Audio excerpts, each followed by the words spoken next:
Bonding, ionic. So we already talked about types of chemical bonds, and we started with covalent bonds. Now we're going to talk about ionic bonds. And to review what we have already talked about, ionic bonds means at this point I have a metal and a nonmetal. But a better definition is a cation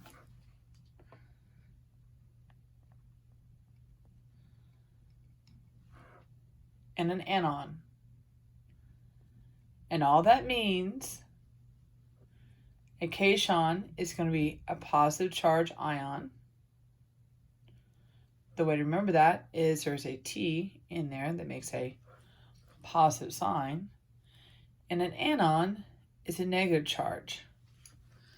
So your groups 1, 2, and 3 on the periodic table and other metals have a positive charge, and nonmetals have a negative charge.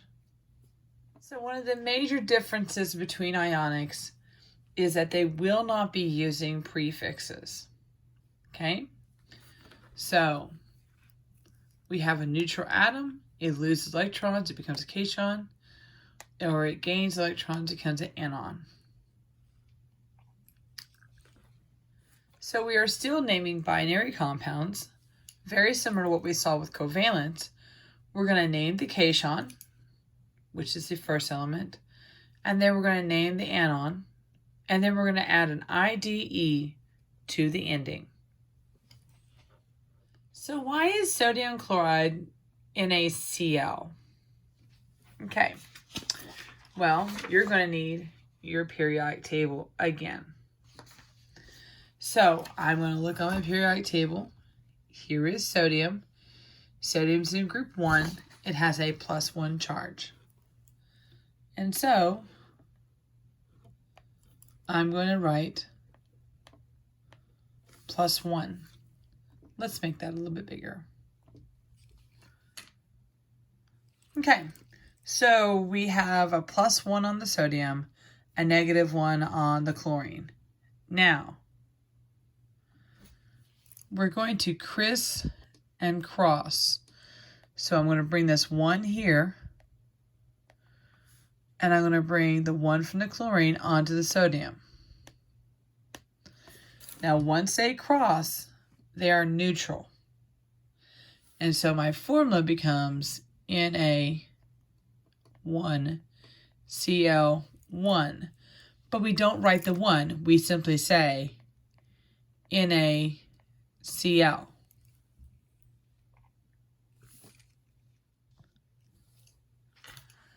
Now, the structure for sodium chloride is very much like a cube.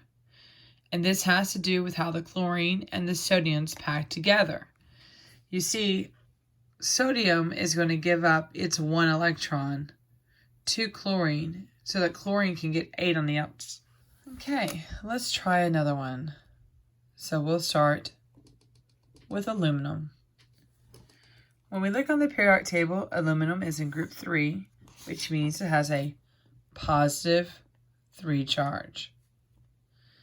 Then oxygen is in group 6, so it has a -2 charge. So I'm going to bring my 3 down to the oxygen. I criss and I cross. And so I get Al2O3. I name the first, which is aluminum. And then I name the second, oxide. And that's the formula and the name for an ionic substance.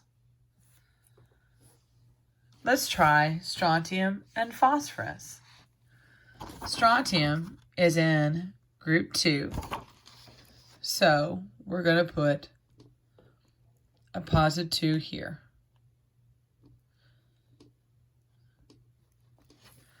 Phosphorus is in group 3, group 5.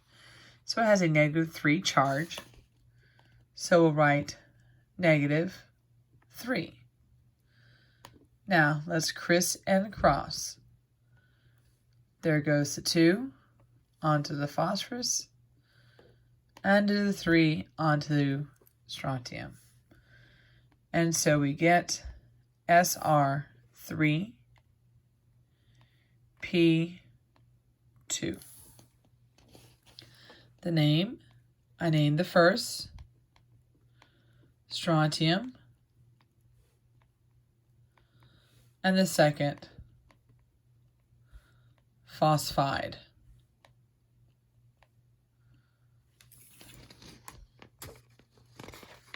So let's try another one.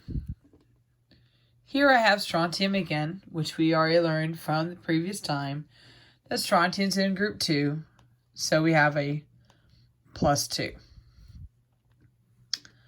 Chlorine is in group 7, so it has a charge of -1. So I'm going to criss and cross. I place the 1 on the strontium, do 2 on the chlorine. I'm not going to write the 1, so I write SrCl2. The name becomes strontium chloride.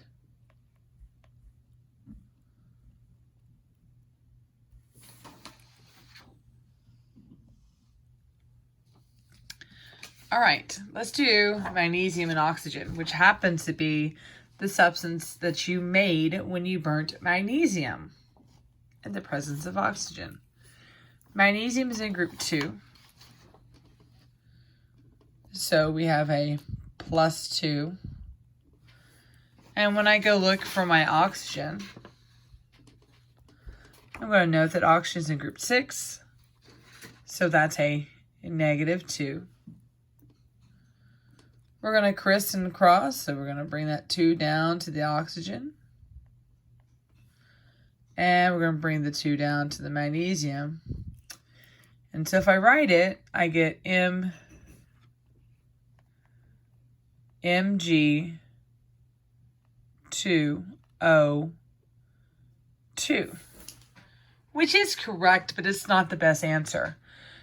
Because of those 2 2's are divisible by a similar number, 2, I need to simplify this, and it simply becomes MgO. So the name the first, magnesium, and name the second, and add an IDE to the end of it. Magnesium oxide. The following are for you to practice